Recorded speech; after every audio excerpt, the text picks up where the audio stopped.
1027 WNEW, New York. Ron and Fez, 1027 WNEW. Thank you very much. Al, let me tell you something about yourself, and I'll explain to you how everything works during a commercial break.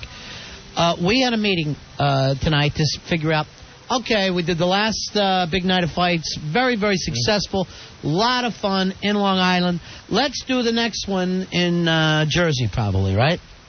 So we go, Al, we want you to run the meeting when you're with promotions and with Jeremy.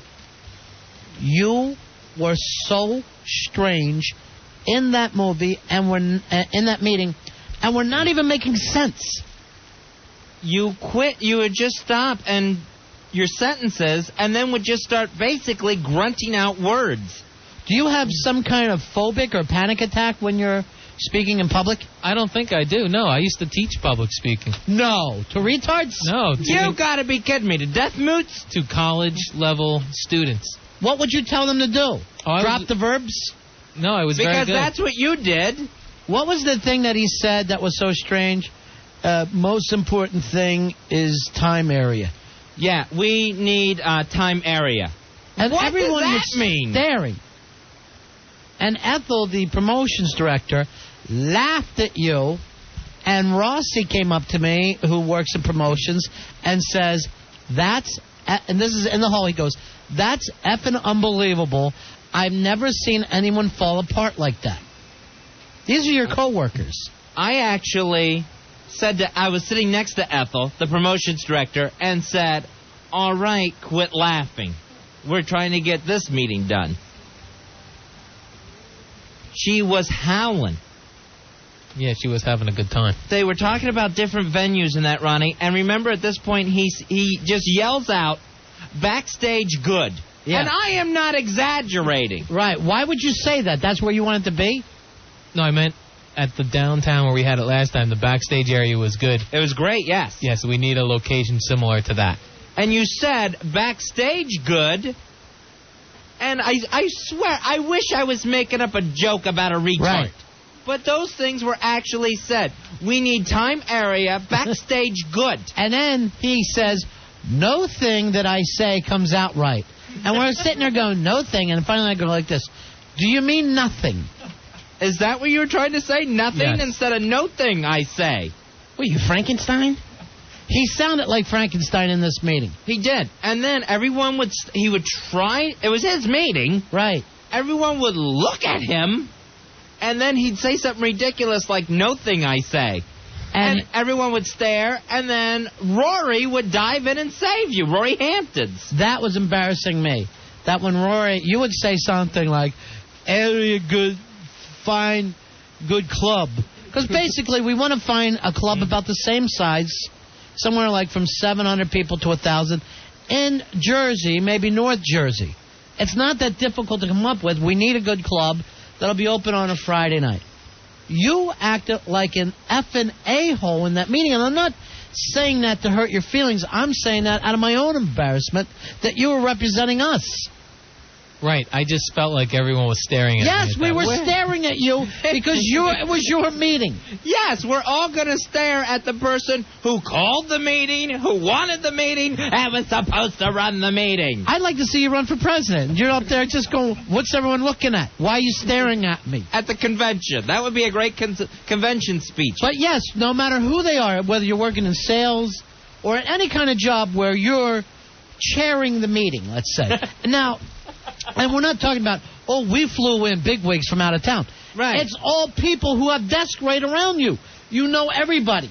You've had lunch with everybody in that room. You've gone out drinking with everybody in that room. We're all looking at you, and at first he thinks, I'm going to do better than the last time. So he starts yelling. Right. Well, Friday night fight 2. Let's go. And he screams, let's go. Let's go. You're absolutely right. It was so... Because when we had the first one of these meetings for Big Ass Night of Fights 1, Al, all he did was shuffle papers around. Right. To the point of where the program director still busts your balls about it. Right. So this time I guess he thought to himself, I'm going to show these folks, I'm going to be ready and take control. of this meeting. You came in screaming everything except for verbs. Right. And Fezzi actually leaned over and said, Al, use some verbs. And because you were yelling, boxing, club, Ron Fez, Jersey. You go. And I wish I was making that up, Fez. Time for big-ass night of fights, too. Let's go. We do it. You actually said we do it. And then Rory, who, let's face it, is the kid in this, goes, what Al means is that we did the last bit. We want to do it very, very similar, about the same size club. And then while that was happening, I saw Al doing he's mouth breathing in the corner when you were literally in a meeting with 5 people. How about this, where we're trying to wrap up the meeting, and Jeremy's going, is there anything else? And everyone looks at Al, because it's his meeting, it's his agenda, and he goes, what? I mean, and these are all things that actually happened. I wish, Ronnie, and I had the imagination to make it up. So later you blamed it on us, saying that because we're in the meeting, it makes you intimidated? Yeah, it's hard to talk sometimes. I feel like everyone was staring at me. Yes, we are staring at you because you are telling us the situation. Now, let me explain to you why Fez and I are in those meetings. Because I've never worked at a place where the talent had to go into the meeting with the producers and promotions on this situation. We are in there because at one point Ethel said, God bless Al, I never know what he's talking about. Could you please come to the meetings? And I don't know what she means by that because I am at the meeting and now I know. I didn't know what you were talking about. But I told her the last time when she said she needed to hear it from the horse's mouth, that's why she brought you guys in. I told her those same things. No, I heard in what English? you said tonight. You're not using verbs. Then when it was pointed out to you, you used way too many. And then there was adverbs in there.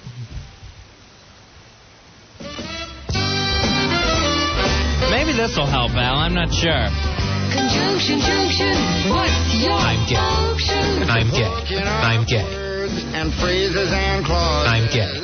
Conjunction, junction, how's that function? And you taught public speaking? Yes, I did. To who? 3 years at Indiana State and a junior college in Florida. To what, Eastern Europeans? Or 3-year-olds.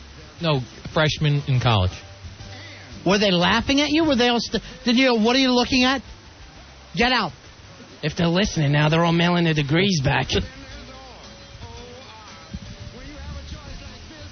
Al, I don't get it. I don't know what you're doing in this business.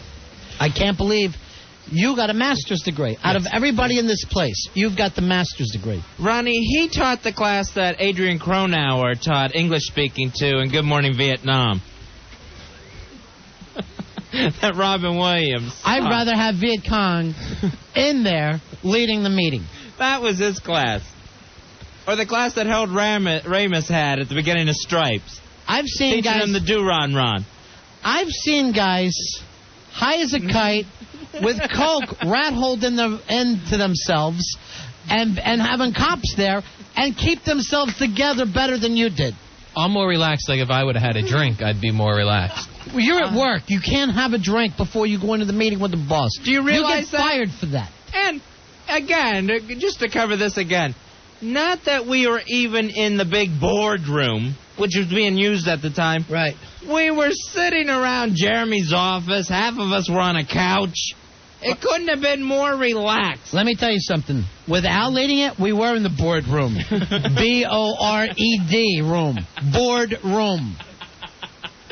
I thought it was going to be more relaxed, and then when it was turned towards me, that's when it Al, looked it's crazy. your effing meeting, Mr. I taught public speaking. And it looks crazy. He admits. And let me tell you this whole thing of if I could have had a drink first. Even bartenders aren't allowed to drink at work. There is no job where they want you to drink at work. None. That's a problem. If you think you have to have a drink to do your gig. No, I know that's... You're wacky enough. You walk around like Ignatowski from Taxi all day long. A stupider version of that, though. A less interesting version. Oh, man. And then as we're trying to wrap up this meeting, is there anything else? What? And then you started doing the whole yes, no, yeah, no, yes, no, the head nod and shake at the same, no, yeah, you doing sure. And then you're like, yeah, we're all done because you just wanted the pain to end. Rory jumps in with 3 more things that need to be taken care of in this meeting. But they weren't things that had to be taken care of right then and there. Yes, they were. We're trying to put it together to come up with how to put this thing on. We're trying not to take 3 months to do this. Hey, Lewis, you're on Ron and Fez. Hey, big-ass card holder, whenever Al Dukes decides to send me a card. All right. I got a suggestion for you guys. There's a place in New Jersey called Olay. It's in Elizabeth, and it's humongous, and I think you guys be perfect there. You could have your next thing in New Jersey. Okay. Olay and Elizabeth? Olay. Yeah, it's humongous. It's about maybe... it's 3 different rooms. You could fit a ring anywhere you want to put it. Plus, I was supposed to come to the one in Long Island, but I never got my tickets. All right, this one we're going to do without tickets because of Al's F-ups. And let me tell you something, Al. I got a letter from a guy today who's been bugging me for a month. He played trombone, I believe, in the Ron and Fez band. He keeps going, I need a tape of the show. I gave that to you how many times? 4? I'm going to guess 4. Well, what was happening, you sent it to me, and then he started sending me nasty emails, so I was... for a month, you didn't give it to him. I gave it to Rory to take over. 3 days later, he writes me back a nice thank you. Thank you very much. I appreciate it. Do you realize, Al, that if you just do it and send the man a copy of the show that he was on, the mean emails would stop? Let me say this, because this is the first time I heard mean emails, and I don't want to get upset about this, Al. The whole time I'm telling you, take care of this guy, you're saying to me, yes, but then you're thinking in the back of your mind, he sends me mean emails, so I'm not going to send it to him? Because of that, he's bugging me. Oh, no. No, I didn't not send it to him because of that. But why didn't you send it to him for a month? I was getting all this. We were getting all the stuff together for the big-ass night of fights, production-wise. I had to put that on the back burner as far as burning a whole show. That would take a little while. We've got 2 interns that sit around asking me if I want salt half the night. Because they've got nothing to do. And by the way, get some of this effing salt out of here.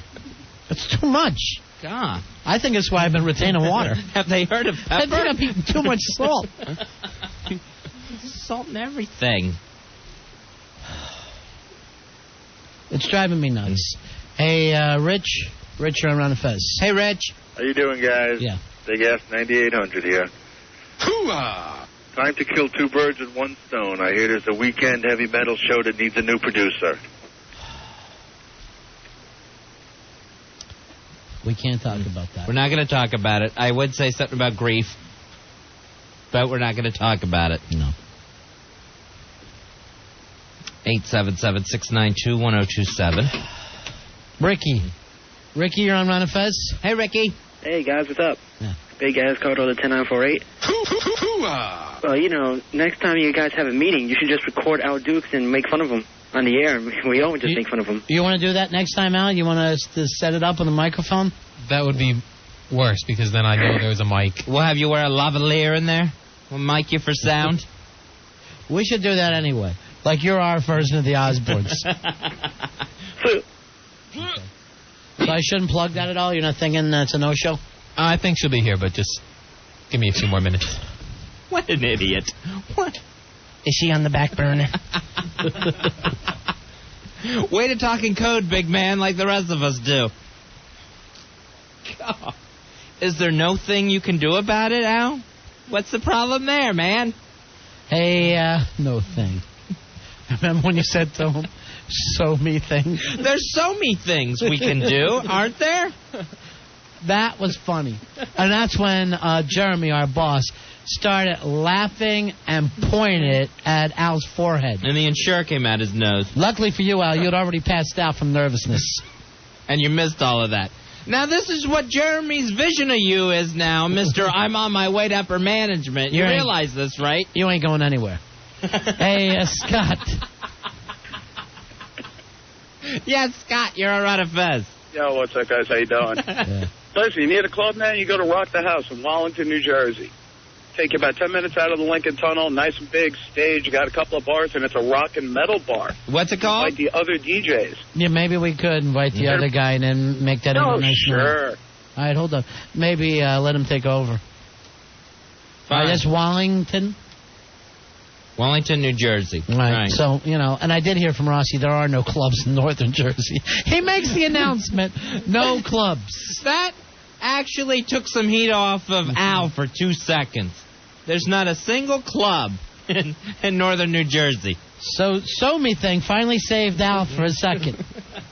So Me Thing. He was waiting for So Me Thing to happen. To make everyone forget about him saying no thing. He actually said this. No thing I do is right. Al says that, and your face gets beet red. And it looks like your spit dries. It does. And it's what, 35 degrees outside. Everyone else is sitting in there in sweaters and sweatshirts. Right. You're dripping off your bald head that entire meeting. Literally like you got your dead wife in the trunk. I'm complaining. I got a warm Coke that I got to suffer through. I know. I'm looking for something cool. You're sweating. You're amazing, Al. You're literally amazing. Yeah, not to get on the Coke thing, I checked the fridge after you left. All the cold ones were all the way in the back and the warm ones in the front. Oh, which that's makes smart. no sense. That's smart. Like a supermarket milk case. Why is that happening? Why can't we lease? And they're all covered with salt. I noticed that, too. I've had it with salt, Al. I'm telling you right now. You got to do something about that. I don't want to see any more salt in the studio. You've got to do so many things. Just give me one rosin bag and get the hell away from me. Hey, Chris, you're on Ron and Fez. Hey, Chris. Hey, guys. I just want to recommend the Birch Hill nightclub in Old Bridge, New Jersey. The Birch Hill? The Birch Hill. It's about 1,000 people. All right. Now, Al, do you know about this place? That place I actually have heard of. Well, why didn't you bring it up to us in the meeting? Where all the big metal shows are. All right, hold on. Al brings up to us the trade winds at the Jersey Shore. Nice size place. But a hall for everybody, right? Yeah, it's a bit of a ride. Why would you bring that up? It's the one place I've seen a show at that I know there's a stage and a big enough area. Old Bridge is far and yet closer than the trade winds. Why didn't you just bring up the Carrier Dome in Syracuse? No, that's nice. Ron and Fez, 102.7 WNEW.